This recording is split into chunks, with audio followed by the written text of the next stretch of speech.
성경 말씀 창세기 4장 3절 말씀부터 7절 말씀까지 같이 봉독하도록 하십시다.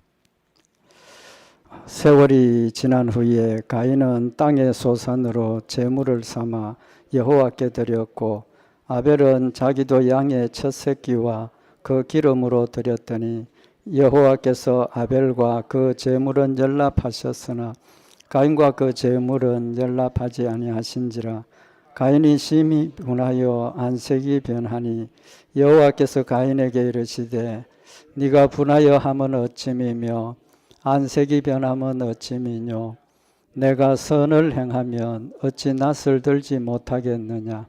선을 행치 아니하면 죄가 문에 엎드리느니라.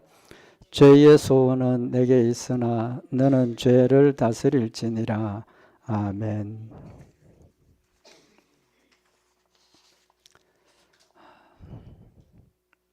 우리 창세기 4장에 있는 이 말씀은 인류 최초의 살인입니다. 그죠?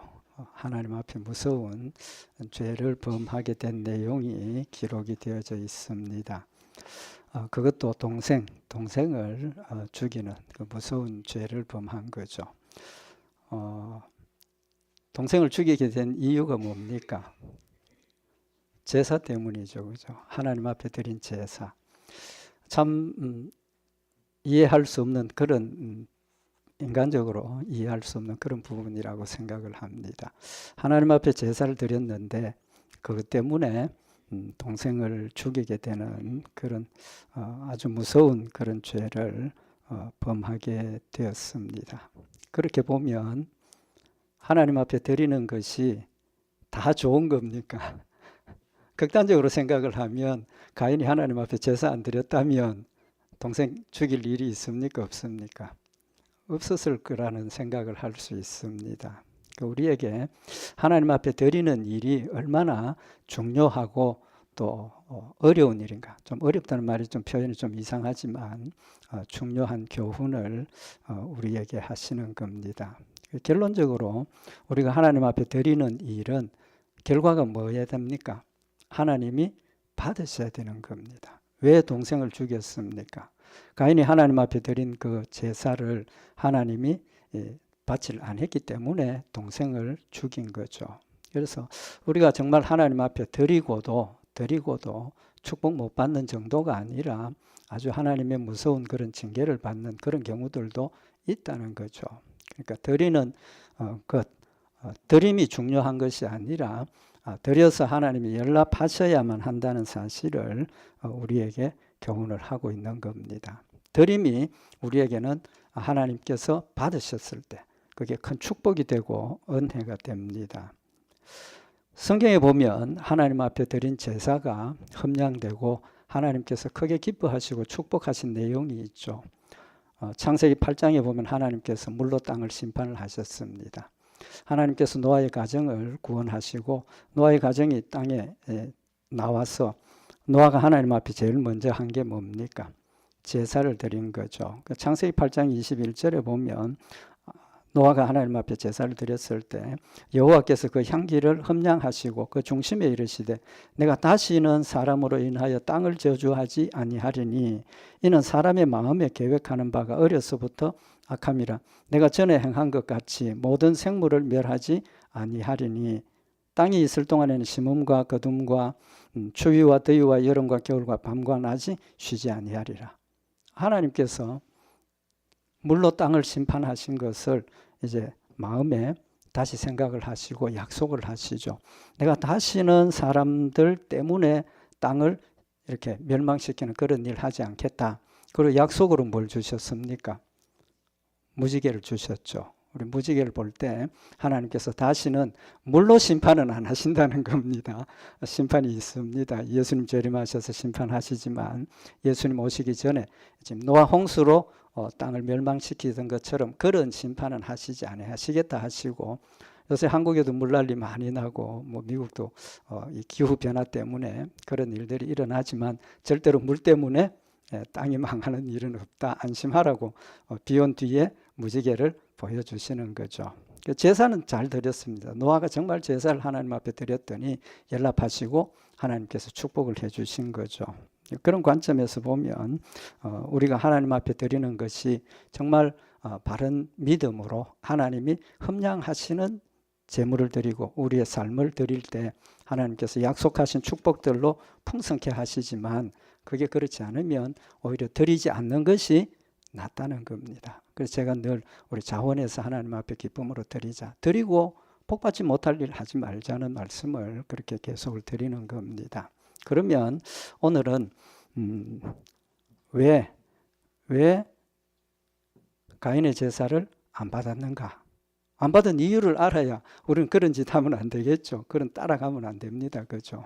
그래서 왜 하나님께서 가인의 제사를 안 받으셨는가 하는 부분 말씀을 참고를 하면서 우리의 삶을 돌아보고 또 우리가 하나님 앞에 드려지는 그 모든 것들이 하나님께 연락되고 흠량하는 이제 그런 제물이 되기를 원합니다.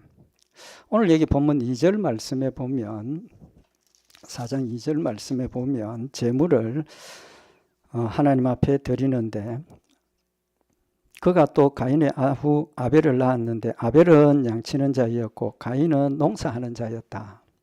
두 사람의 그 직업이 완벽하게 달라졌습니다. 그래서 다릅니다. 그죠? 아벨은 양치는 자였고 가인은 농사하는 자였습니다. 근데 가인이 드린 제사는 뭡니까? 제물은 뭡니까? 가인은 땅의 소산으로 제물을 삼아 여호와께 드렸고 아벨은 양치는 자이니까 자기도 양의 첫 새끼와 그 기름을 하나님 앞에 드렸다라고 기록을 하고 있습니다. 제물을 밝히고 있습니다. 우리가 하나님 앞에 드리는 제물이 뭐라 해야 됩니까? 하나님 앞에 드리는 제물이 구약시대에 하나님께서 제물 드리라, 제사를 드릴 때 제물 드리라 하셨는데 그 제물이 뭐라 해야 됩니까? 양이어야 됩니까? 염소, 짐승? 제가 이 질문을 드린 이유는 우리가 제사나 이런 것들을 정확하게 알아야 됩니다. 제사를 이야기를 하면 제물은 양이나 염소나 짐승을 드리는 것으로 생각을 하고 있습니다. 틀렸습니다. 이건 좀 이따 말씀을 드리고 그러면 우리가 만약에 제물이 하나님 앞에 짐승을 드려야 된다라는 피가 있는 그러니까 짐승을 죽여서 하나님 앞에 피를 드리는 제사를 드리는 그 제사라야 하나님이 받으신다라고 한다면 가인이 지금 뭘로 드렸습니까? 곡식으로 드렸잖아요. 곡식으로 드렸으니까 안 받는 거 맞습니다. 하나님 제물 제대로 드려야 되는데 근데 그게 아니라는 겁니다. 그 이유는 제물 때문에 받지 아니하신 것이 맞습니다. 제가 그걸 명확하게 말씀을 드립니다. 오늘 여기 창세기 4장 3절에 보면 세월이 지난 후에 가인은 땅의 소산으로 제물을 삼아 여호와께 드렸고 지금 가인과 아벨이 하나님 앞에 드리는 제사의 내용이 뭐냐 하는 겁니다. 무슨 제사를 드리느냐는 겁니다. 뭐 속죄 제사, 화목제, 뭐 제사 종류가 많죠. 근데 이때는 하나님께서 구분 안 해주셨으니까 어쨌든 제사를 드리는데 세월이 지난 후에 가인은 땅의 소산을 제물로 삼았다. 세월이 지났다는 건 뭡니까? 가인이 뭐 하는 사람입니까? 농사 짓는 사람이잖아요. 농사 짓고 시간이 가니까 추수를 했다는 겁니다. 그 추수한 것을 가지고 하나님 앞에 드리는 겁니다. 아벨은 4절에 보면 아벨은 자기도 양의 첫 새끼와 그 기름으로 드렸더니 여호와께서 아벨과 그 제물은 연락하셨다. 여기 우리가 중요하게 관심을 가져야 될 게 아벨은 양을 드리는데 양의 조건이 뭡니까? 첫 새끼입니다. 첫 새끼. 그러니까 첫 새끼를 하나님 앞에 드리는 겁니다. 그럼 첫 새끼는 큰 의미에서 보면 첫 소산이죠. 첫 소산. 하나님께서 주셔서 내가 받은 것 중에 처음 것.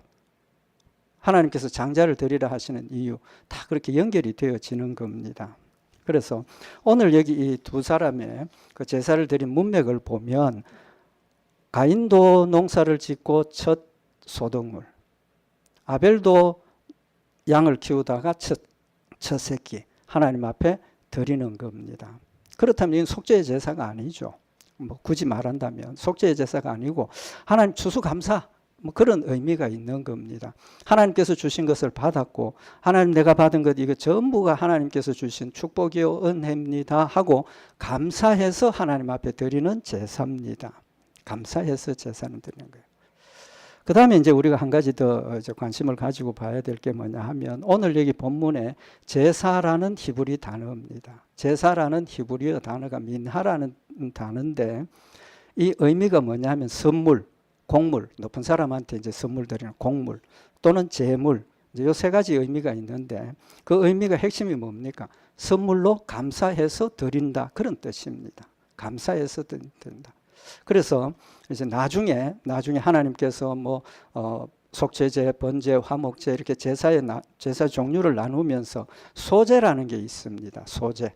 그 소제에 이 단어를 쓰게 됩니다. 그 소제가 뭐냐 하면 하나님 앞에 곡식으로 드리는 제사입니다. 물론 곡식만 가지고 드리기도 하지만 속죄나 번제나 다른 제사와 함께 소제를 드립니다. 그런 의미가 있습니다. 그래서 이제 나중에 이 같은 단어가 소제로 사용되었으니까 이 소제는 곡식 가루, 고운 가루를 하나님께 드리는 거예요. 그래서 레위기 2장 1절에 보면 누구든지 소제의 예물을, 여기 소제가 같은 단어입니다. 소제의 예물을 여호와께 드리려거든 고운 가루로 예물을 삼아 그 위에 기름을 붓고 또 그 위에 유향을 넣는다.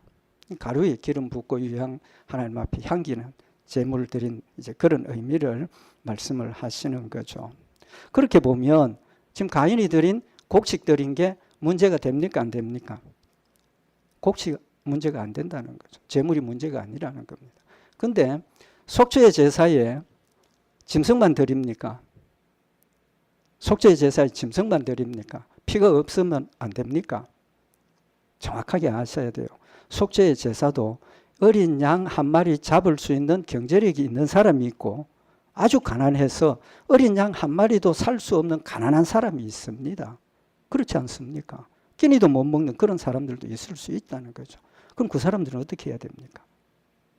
어린 양을 살 수 없는 경제력이 없는 사람은 어떻게 해야 됩니까? 제사 못 드립니까? 속죄 제사 반드시 드려야 되는데 어떻게 해야 됩니까?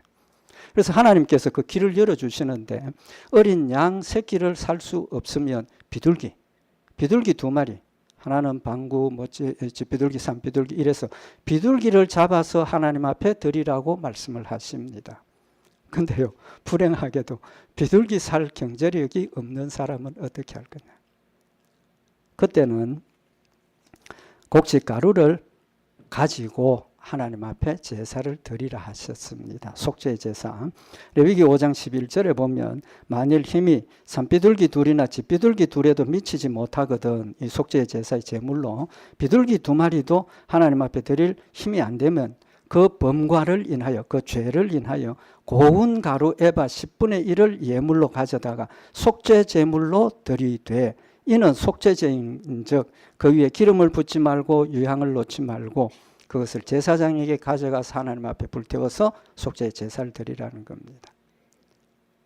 이제 말씀드린 것처럼 소제는 가루에 유향 그 다음에 기름 붓고 하나님 앞에 드리는데 속죄의 제사는 그냥 가루 그 자체로 고운 가루 그 자체로 다른 거 첨가하지 말고 하나님 앞에 드려서 태워서 드리라는 겁니다. 그래서 레위기 5장 12절에 보면 그것을 제사장에게로 가져갈 것이요 제사장은 그것을 기념물로 한 움큼을 취하여 단 위 여호와의 화제물 위에 불사를 지니 이는 속죄제니라. 속죄제니라. 피가 없어도 됩니다. 힘이 없어서 경제적인 여력이 안 돼서 짐승을 잡을 수 없는 사람은 고운 가루 한 에바 조그만한 거지 않습니까? 곡식 조금만 고운 가루를 가지고 하나님 앞에 불태워 드리면 속죄의 제사가 된다라고 분명히 말씀을 하신 겁니다. 그래서 하나님 앞에 드림에 있어서 얼마나 귀하냐 또 얼마나 많으냐 이런 것들은 기준이 아닙니다. 기준이 아니에요. 하나님께서 나에게 주신 힘대로 하나님 주신 나에게 주신 은혜대로 정말 마음에서 기쁨과 감사함으로 드리는 제물을 하나님이 받으시는 겁니다. 자원하는 예물이 뭡니까? 하나님 주신 은혜가 감사해서 기뻐서 정말 하나님 나에게 주신 힘대로 하나님 앞에 드려지는 것이 자원하는 예물인 겁니다. 제물의 문제가 아니라는 거죠. 그럼 이유가 뭡니까? 설명 안 드려도 이미 다 아셨으리라고 생각을 합니다. 여기 오늘 가인의 태도가 뭡니까? 하나님께서 자신의 제물을 받지 않았을 때 가인은 어떤 태도를 보였습니까? 우리 입장을 바꿔놓고 한번 생각을 해보십시다. 내가 하나님 앞에 제물을 드렸는데 하나님 제물을 안 받으셨습니다. 어떻게 해야 됩니까? 하나님 왜 내 제물을 안 받으십니까? 하나님께 한번 질문해 볼 수도 있는 것이고, 또 돌이켜서 생각을 해보고, 내가 뭐 때문에 하나님이 연락하지 않으셨는가? 내 자신을 돌아보고 내 자신에서 그 이유를 찾아야 되는데, 화낼 이유가 있습니까? 없습니까? 화낼 이유 한 가지 있습니다. 누구에게 화냅니까? 내 자신에게. 내가 하나님 앞에 드렸는데 하나님이 받지 않으시니까 나한테 무슨 문제가 있는가? 내가 왜 이렇게 어리석었는가? 내가 하나님 앞에 이렇게 드려지지 못하는가? 내 자신을 향해서 화를 낸다면 그건 정말 아름다운 모습일 겁니다. 내가 죄를 범하고 하나님 앞에 속죄하면서 내 자신을 향해서 나를 질책하고 나에게 화를 내는, 그건 정말 아름다운 모습일 수 있습니다. 그런데 오늘 여기 가인의 태도는 어떤 모습입니까? 분노했습니다. 화를 냈다는 거예요. 그래서 창세기 4장 5절에 보면 가인과 그 제물은 연락하지 아니하신지라 가인이 심히 분하여 안색이 변하니, 심히 분해하고 안색이 변하면서까지 화를 냈다는 거죠. 누구에게 화를 내는 겁니까? 하나님 앞에 화내는 거 아닙니까?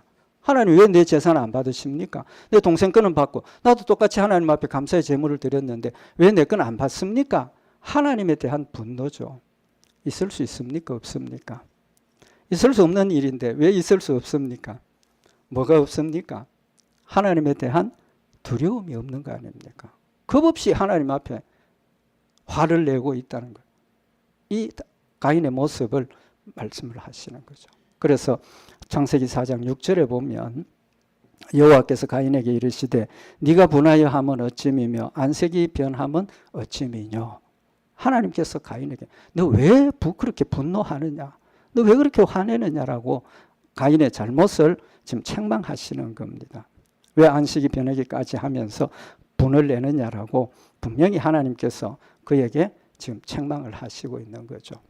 그러면서 7절 이하에 나타나는 말씀을 보면 가인에게 책망을 하시면서 세 가지를 지적을 하십니다. 창세기 4장 7절에 보면 첫째는 네가 선을 행하면 어찌 낯을 들지 못하겠느냐. 정확하게 지적을 했죠. 네가 선을 행하면 낯을 들지 못하겠느냐. 두 번째는 선을 행치 아니하면 죄가 문에 엎드리느니라. 세 번째는 죄의 소원은 네게 있으나 너는 죄를 다스릴지니라. 하나님께서 세 가지를 말씀하십니다. 하나님께서 가인에게 앞으로 가인이 죄를 어떻게 범할 것이라는 사실을 아시고 세 가지를 경고하시는 겁니다. 첫째는 근본을 지금 지적을 하는 거죠. 선을 행하면 어찌 낯을 들지 못하겠느냐. 그러니까 결론은 가인이 지금 하나님께서 제물을 받지 않은 이유가 뭡니까? 선을 행하지 않았다는 거죠. 선을 행하지 않았다는 겁니다. 하나님 앞에 드린 그 제물, 제사 드리는 그 제사 드리는 그 자체가 선한 일이 아니라는 겁니다. 하나님 앞에 드려지는 그 일이 선한 일이 아니라는 것은 믿음으로 드린 것 아니지 않습니까? 개인적인 어떤 욕심이나 어떤 위선이나 다른 목적을 가지고 하나님 앞에 온전히 드려야 할 그것을 가지지 못하고 마음가짐이, 하나님에 대한 마음가짐이 틀렸다는 거죠. 이미 보여주고 있지 않습니까? 행동으로. 자신의 것을 받지 않으신 하나님에 대해서 화를 내는 그런 모습이 하나님에 대한 온전한 자세는 아니라는 거죠. 두 번째 책망이 뭡니까? 네가 선을 행하면 어찌 낯을 들지 못하느냐 하시면서 선을 행치 아니하면 죄가 문에 엎드리느니라. 지금 두 번째 경고를 하시는 겁니다. 선을 행치 않으면 죄가 문에 엎드린다. 다시 말하면 지금 가인이 하나님 앞에 드린 제사를 선하게 드리지 못했기 때문에 어떤 지금 연결되는 것이 있습니까? 죄가 지금 문에 엎드리고 있다. 우리 내용을 아니까 그 죄가 문 앞에 엎드리고 있는 죄가 뭡니까? 동생을 죽이는 것. 동생을 죽이는 것. 그게 지금 문 앞에 엎드리고 있다는 겁니다. 왜? 하나님에 대한 분노와 동생에 대한 시기심이라고 할 수 있겠죠. 동생 거는 받았는데 자기 거를 안 받았으니까 동생을 시기하고 하나님을 원망하고 불평하는 그런 마음이 그의 마음속에 있으니까 죄가 악한 행동이 지금 그의 마음에 다른 행동까지도 지금 지배하고 이끌고 있다는 사실을 미리 경고하고 계시는 겁니다. 죄가 문에 엎드리고 있다. 하나님께서 우리에게 하시는 말씀이 뭡니까? 베드로전서 5장 8절에 보면 근신하라 깨어라 너는 너희 대적마귀가 우는 사자같이 두루 다니며 삼킬 자를 찾나니 라고 말씀을 하셨습니다. 우리도 가인과 같이 마음속에 욕심과 세상의 연락과 하나님을 잊어버리고 있는 그런 상황에 있으면 사탄이 우리를 공격해서 우리를 넘어뜨린다는 사실을 지금 깨우쳐 주고 계시는 겁니다. 세 번째 경고가 뭡니까? 죄의 소원은 네게 있으나 너는 죄를 다스릴지니라. 악한 마귀 사탄이 우리 마음속에 유혹을 한다는 겁니다. 야, 이것 하면 하나님보다 더 많은 걸 얻을 수 있어. 너 이것 하면 기쁨과 즐거움, 쾌락을 얻을 수 있어. 너 명예도 얻을 수 있어. 사탄이 세상의 것을 가지고 우리를 유혹을 하게 되면 넘어진다는 겁니다. 그러나 우리가 그것을 막기 위해서는 뭘 해야 됩니까?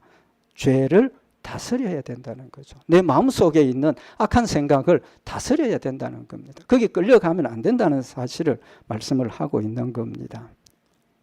지금 가인의 마음속에 동생을 시기하고 죽이려고 하는 그런 마음이 사탄의 역사로 이미 들어와 있다는 사실을 하나님이 아시고 경고하시는 거죠. 출발부터 잘못되었다는 겁니다. 너는 악한 행동을 했다. 왜? 믿음이 없고 하나님을 두려워하지 않고 욕심대로 행했기 때문에. 악한 일이 시작이 되었으니까 그 다음에는 사탄이 더 큰 것을 가지고 너를 유혹하고 넘어뜨릴 것이니까 죄가 지금 너 문 앞에 엎드려 있다. 깨달아라. 그걸 깨닫지 못하면 결국은 죄를 다스리지 못하고 죄를 범하게 된다는 사실을 하나님께서 경고하고 계시는 것을 볼 수가 있습니다. 결론적으로 가인이 하나님 앞에 온전하게 제사를 드리지 못한 것은 첫째는 지금 가인의 하나님에 대한 태도가 뭡니까? 두려움이 없다는 거죠. 그렇지 않습니까? 두려움이 없습니다. 왜 그렇습니까? 하나님께서 가인에게 너 아들, 너 아우 어디 있느냐? 대답이 뭡니까? 내가 동생을 지키는 자니까. 내가 동생을 지키는 자니까. 얼마나 무서운 자세입니까? 얼마나 무서운 자세입니까? 자신이 한 일에 대한 죄를 인정하고 깨닫고 하나님께서 경고할 때 회개했으면 문제가 없습니다. 회개하고 용서받는 거죠. 그런데 하나님께서 두 번째 아들, 네 동생 아벨이 어디 있느냐 물었을 때 대답하기를 내가 알지 못하나이다. 내가 아우를 지키는 자입니까? 내가 알지 못합니다. 나 모릅니다까지만 해도 그건 뭐 사람이니까 핑계 댈 수 있죠. 우리도 급하면 뭐 핑계 자꾸 대고 거짓말하게 되고 죄에 대해서 나 스스로를 방어하기 위해서 그런 습관적으로 우리는 본질적으로 그렇게 되어 있다는 겁니다. 그까지만 해도 괜찮은데 어디까지 합니까? 내가 내 아우를 지키는 자입니까? 내가 그런 것까지 내가 어떻게 합니까? 이 말은, 이 대답은 가인의 하나님에 대한 자세를 우리에게 명백히 드러내고 있는 겁니다. 두려워하지 않는 거죠. 만약에 가인의 마음속에 하나님을 두려워하는 마음이 눈꽃만큼이라도 있었다면 이렇게 대적할 수 있습니까? 없습니까? 불순종하는 것은 또 악한 일을 하는 것은 내 욕심에 이끌려서 할 수 있다라고 치죠. 치는 게 아니라 할 수 있습니다. 우리 똑같지 않습니까? 때로는 욕심에 넘어지고 때로는 세상 연락에 넘어지고 넘어집니다. 그러나 하나님께 우리가 이렇게 불손하게 대들면서 하나님과 싸우자고 들지는 않는다는 거죠. 그런 관점에서 보면 지금 아벨은 하나님에 대한 뭐가 두려움이 전혀 없다는 겁니다. 전혀 없다는 거예요. 하나님 몰라서 물었습니까? 아시고 계시지 않습니까? 그래서 내 아우를 지키는 자니까 할 때 하나님의 대답이 뭡니까? 창세기 4장 10절에 보면 가라사대 네가 무엇을 하였느냐? 네 아우의 핏소리가 땅에서부터 내게 호소하느니라. 아우의 그 죽음의 핏소리가 나한테 지금 호소하고 있다. 하나님 다 알고 계신다는 겁니다. 자신의 억울함을 알고 자신의 억울함을 하나님께 아뢰는 그런 내용을 지금 말씀을 하고 있는 겁니다. 하나님께서 가인에게 자신의 죄를 깨달을 수 있는 세 가지 말씀을 하신 이유가 뭡니까? 죄를 범했지만 그를 사랑하시기 때문에 죄를 깨닫게 하시고 회개하게 하시고 돌이키도록 하기 위해서 그의 죄를 지적하시고 밝혀주심에도 불구하고 그는 아멘으로 받아들이고 회개하지 못하고 오히려 하나님께 되어드는 그런 불순한 모습을 보이고 있다는 겁니다. 이제 말씀드린 것처럼 그의 마음속에 하나님을 전혀 두려워하는 마음이 없습니다. 눈꽃만큼이라도 하나님을 두려워하는 마음이 있으면 회개는 안 할지라도 하나님께서 책망하시면 숨어버릴, 도망가지는 하지 않겠습니까? 그의 마음의 자세가 하나님이 전혀 하나님을 두려워하는 마음이 없었기 때문에 오히려 자기 떳떳하게 하나님 앞에 대적하고 불손하게 대드는 그런 모습을 보이고 있다는 겁니다. 하나님 우리에게 원하시는 게 뭡니까? 순종입니까? 순종. 맞습니다. 순종이죠. 그러나 순종 이전에 하나님 우리에게 원하시는 게 있습니다. 신명기 10장 12절에 보면 이스라엘아 내 하나님 여호와께서 네게 요구하는 것이 무엇이냐 곧 내 하나님 여호와를 경외하여 그 모든 도를 행하고 뭘 원하신다는 겁니까? 경외하는 걸 원하신다. 경외한다는 뜻이 뭡니까? 경외한다는 뜻. 한마디로 이야기를 하면 두려워한다는 겁니다. 겁낸다는 겁니다. 근데 경외라는 뜻은 두려워하는데 그냥 막 이렇게 뭐 죽음의 공포, 뭐 강도가 칼 들고 와서 날 죽이려고 할 때 두려워하는 그런 두려움을 넘어서 하나님을 믿고 감사하고 하나님을 사랑하기 때문에 두려워하는 것. 굉장히 차원이 높은 두려움입니다. 하나님 확실하게 알고 하나님의 사랑이 내 마음속에 채워지고 그래서 자발적으로 그 앞에 가면 저절로 고개가 숙여지고 존경하고 감사하고 그런 지금 두려움을 이야기를 하는 겁니다. 목회를 하면서 늘 하나님 경외해야 됩니다. 경외해야 됩니다. 그렇게 제가 설교도 하고 가르치기도 하고 저도 마찬가지로 그런 생각을 하는데 좀 불만이 있어요. 왜 불만이 있느냐 하면 좀 더 직설적으로 표현을 하자는 겁니다. 직설적인 표현이 뭡니까?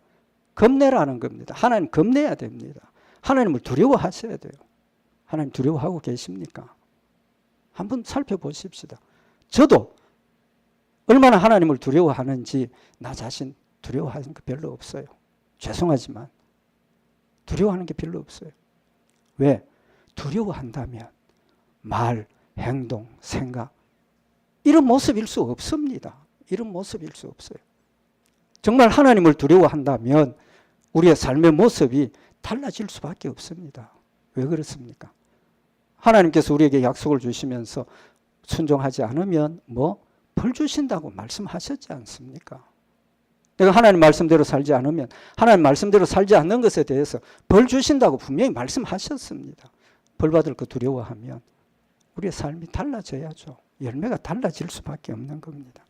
하나님께서 이스라엘 백성들을 광야에서 시내산에서 처음 나타내 보이시면서 시내산에 불이, 화염이, 어두움이 거기에 하나님이 임재하시고 이스라엘 백성들에게 뭘 보여주셨습니까? 불 가운데 어두운 가운데 하나님의 존재를 보여주셨고 하나님의 음성을 그들에게 들려주셨지 않습니까? 음성을 들려주셨을 때 이스라엘 백성들의 반응이 뭡니까? 신명기 5장 25절에 보면 이제 우리가 죽을 까닭이 무엇이니까 이 큰 불이 우리를 삼킬 것이요 우리가 우리 하나님 여호와의 음성을 다시 들으면 죽을 것이라. 뭡니까? 두려움 아닙니까? 두려움입니다. 하나님의 형상, 온전한 형상은 보지 못했지만 그 가운데 임하신 하나님의 영광스러운 모습을 보면서 마음에 두려움이 생긴 겁니다. 또 그의 음성을 들었을 때 그 음성, 야 다시 들으면 내가 죽겠다. 뭡니까? 두려움입니다. 우리 그런 두려움이 있습니까? 우리에게 그런 두려움이 있느냐고. 경외란 단어 쓰지 마십시다. 하나님에 대한 두려움이 그만큼 있느냐는 겁니다. 그런 두려움이 있으니까 이스라엘 백성들이 뭐 합니까? 하나님 앞에 엎드려서 하나님, 다시는 하나님의 음성 듣지 않도록 해주십시오. 왜? 음성 들으면 죽을 거니까. 그런 두려움이 우리에게 있어야 된다는 거죠. 그들이 다시는 하나님 음성 듣지 않도록 해주십시오. 왜? 들으면 죽을 거니까. 그래서 모세 당신이 하나님의 음성을 듣고 우리에게 들려주시면 좋겠습니다. 하나님의 대답이 뭡니까? 신명기 5장 29절에 다만 그들이 항상 이 같은 마음을 품어 나를 경외하며 나의 모든 명령을 지켜서 그들과 그 자손이 영원히 복받기를 원하노라. 하나님 말씀이 이스라엘 백성들 지금 두려워하는 그 마음을 가지라는 겁니다. 음성을 들으면 죽는다. 다시 하나님의 모습을 보면 죽는다. 그 두려운 마음을 가지라는 겁니다. 좀 더 직설적으로 우리가 번역을 하면 다만 그들이 항상 이 같은 마음을 품어 나를 두려워하며 영어 성경에는 우리처럼 단어가 두려워한다, 경외한다 뭐 그런 단어가 구별이 없어서 그런지 모르지만 영어 성경에는 두려워한다는 단어 그냥 직접 다 씁니다. 두려워하라는 겁니다. 하나님 두려워하라는 거예요. 우리는 경외라는 단어를 쓰니까 이게 두려움이란 직접적인 그런 느낌을 못 받는 거 아닌가. 저는 그런 생각을 목회를 하면서 늘 가집니다. 하나님 두려워하라는 겁니다. 하나님께서 이스라엘 백성들에게 원하시는 것은 하나님을 두려워하라는 겁니다. 아들이 아버지를 두려워하면 어떻게 합니까? 야, 일로 와 하면 벌써 아이고 아버지 잘못했어요. 다시는 안 할게요. 그런 게 나오지 않습니까? 두려움이 우리에게 필요하다는 사실을 말씀을 하고 있는 겁니다. 성경에 보면 출애굽기 1장에 하나님께서 이제 이스라엘 백성들을 애굽에서 이끌어내려고 이스라엘 자손들이 수가 많아졌습니다. 그죠? 수가 번성하니까 애굽 왕이 이거 안 되겠다. 그래서 어떤 행동을 합니까? 산파에게 은밀하게 명령을 내려가지고 너희들 가서 이스라엘 사람들 해산할 때 남자아이면 뭐하라? 죽이라. 근데 성경에 보면 출애굽기 1장 17절에 그러나 산파들이 하나님을 두려워하여 애굽 왕의 명을 어기고 남자를 살린지라. 산파들이 하나님을 두려워하여. 똑같은 단어입니다. 경외하라는 단어하고 똑같은 단어예요. 이 산파들이 물론 이스라엘 백성들일 수도 있지만 또 애굽 사람일 수도 있지 않겠습니까? 어쨌든 그들은 하나님을 두려워해서 애굽 왕의 명령을 불순종했어요. 자기 생명을 걸고 불순종하는 거 아닙니까? 뭐 때문에? 하나님을 두려워했기 때문에. 그리고 출애굽기 1장 21절에 산파는 하나님을 경외하였으므로 하나님이 그들의 집을 왕성케 하신지라. 여기 우리말 성경에는 경외함으로라고 번역을 했는데 두려워함으로 같은 단어입니다. 영어 성경에는 같은 단어를 쓰고 있어요. 자꾸 이렇게 차별을 두니까 경외하면 뭐 다른 거고 두려움은 또 다른 거고 이런 우리가 오해를 하시는 거 아닌가 그런 생각을 저는 해봅니다. 경외 맞습니다. 내 인격적인 삶 전부가 하나님 앞에 믿음으로 드려지고 하나님을 뜨겁게 사랑하면 나 죽는 것 때문에 겁이 나서 하나님 말씀 순종하는 것 아닙니다. 사랑하기 때문에 순종하는 것은 경외하는 겁니다. 사도 바울이 자신이 하나님을 사랑하기 때문에 죽기까지 복종하는 것은 경외하는 겁니다. 그렇지만 그런 수준이 신앙의 수준이 우리가 됩니까 안 됩니까? 안 되지 않습니까? 두려워해야 돼요. 또 하나님께서 재앙을 내리십니다. 이스라엘 애굽 사람들에게 재앙을 내리시는데 우박 재앙을 내리신다고 하실 때 성경에 뭐라고 기록되어 있느냐 하면 출애굽기 9장 20절에 바로의 신하 중에 여호와의 말씀을 두려워하는 자들은 여기 경외하는 것하고 같은 단어입니다. 두려워하는 자들은 그 종들과 생축을 집으로 피하여 드렸으나 여호와의 말씀을 마음에 두지 아니하는 자는 그 종들과 생축을 들에 그대로 두었더라. 여기도 두려워하는 애굽 사람입니다. 이 사람들은 이스라엘 백성이 아닙니다. 바로의 왕의 신하들조차도 하나님의 말씀을 두려워하는 자들은 하나님의 말씀이 그대로 이루어질 것을 믿고 피했다는 겁니다. 확실한 믿음은 없었을 수도 있죠. 긴가민가 될 수도 있고 안 될 수도 있으니까 보험 들어놓는 그런 차원에서 순종했을 수도 있습니다. 핵심이 뭡니까? 하나님의 말씀을 두려워한다는 겁니다. 두려워하는 거예요. 그래서 성경은 시편 34편 9절에 보면 너희 성도들아 여호와를 경외하라. 저를 경외하는 자에게는 부족함이 없도다. 원문대로 해석을 하면 너희 성도들아 여호와를 두려워하라. 저를 두려워하는 자에게는 부족함이 없도다. 왜 그렇습니까? 두려워하면 순종할 수밖에 없습니다. 두려워하면 순종할 수밖에 없다고. 그러니까 하나님 순종하는 자에게 축복해 주신다고 약속을 하셨으니까 두려워서 순종하면 하나님께서 우리에게 축복해 주신다. 왜? 신실하신 하나님이시니까. 그래서 하나님 우리에게 원하시는 것은 두려워하는 것. 하나님을 두려워하는 것. 그래서 잠언 14장 26절에 여호와를 경외하는 자에게는 견고한 의뢰가 있나니 그 자녀들에게 피난처가 있으리라. 하나님을 두려워하니까 하나님께 피난을 하고 하나님 나를 지켜주시니까 견고한 피난처, 완벽한 피난처가 우리에게 있다라고 말씀을 하시고 시편 51편 17절에 보면 하나님의 구하시는 제사는 상한 심령이라 하나님이여 상하고 통회하는 마음을 주께서 멸시치 아니하시리이다. 심령이 상했다는 것은 그만큼 연약해지고 나약해지고 소망이 없는 그런 상태를 이야기하지 않습니까?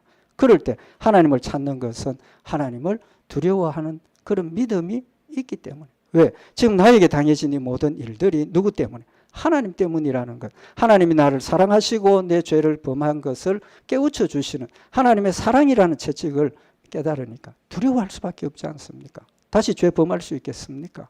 다시 죄 범하면 또 다른 징계를 하나님께서 하실 것인데 우리의 믿음의 자세가 여호와를 사랑하는 것 나중의 일입니다. 출발은 뭡니까? 하나님을 두려워하는 것부터 출발하는 겁니다. 믿음을 가지는 그 순간부터 우리는 하나님을 두려워하게 되고 그 두려움이 자라면서 소망이 되고 사랑이 되면 경외하게 되고 하나님을 사랑하기 때문에 두려움이 아니라 그때는 죽음의 두려움, 벌 받는 두려움이 아니라 기쁨으로 하나님을 섬기고 순종할 수 있다는 사실을 지금 우리에게 교훈을 하고 있는 겁니다. 그런 의미에서 경외는 맞습니다. 경외하자는 겁니다. 그러나 우리의 신앙생활이 더 온전한 모습으로 바로 세워지기 위해서는 도달하지 못할 경외만 가지고 자꾸 우리가 애쓰지 말고 직접적인 두려워하는 마음, 하나님 두려워하는 마음을 가지자는 겁니다. 하나님 두려워할 때 억지로라도 순종하게 됩니다. 오늘 여기 이 말씀 가인이 하나님을 두려워하지 않았기 때문에 경외는 나중의 일이고 하나님을 두려워하지 않았기 때문에 자신의 죄를 책망하고 깨우쳐 주신 하나님께 불순하게 대적했던 이 모습 다시 한번 우리 마음에 새겨서 우리는 진심으로 하나님을 두려워하는 성도들이 되어서 하나님 뜻을 따라 순종하고 하나님을 섬기고 하나님 약속하신 축복을 풍성히 받는 역사에 있기를 바랍니다. 우리 기도드리십시다. 사랑하는 하나님 아버지, 저희들을 사랑하셔서 하나님 자녀 되게 하시고 하나님 사랑하셔서 우리의 죄에 대해서 징계하시고 채찍질하심을 다시 한번 마음에 새기는 저희들 되게 하시고 하나님을 두려워하고 경외하며 주의 뜻을 순종하며 섬기며 하나님 약속하신 축복들을 풍성히 받아 누리는 복된 성도들 교회가 되도록 주님 축복하여 주시옵소서. 우리 주 예수 그리스도의 이름으로 기도드리옵나이다. 아멘.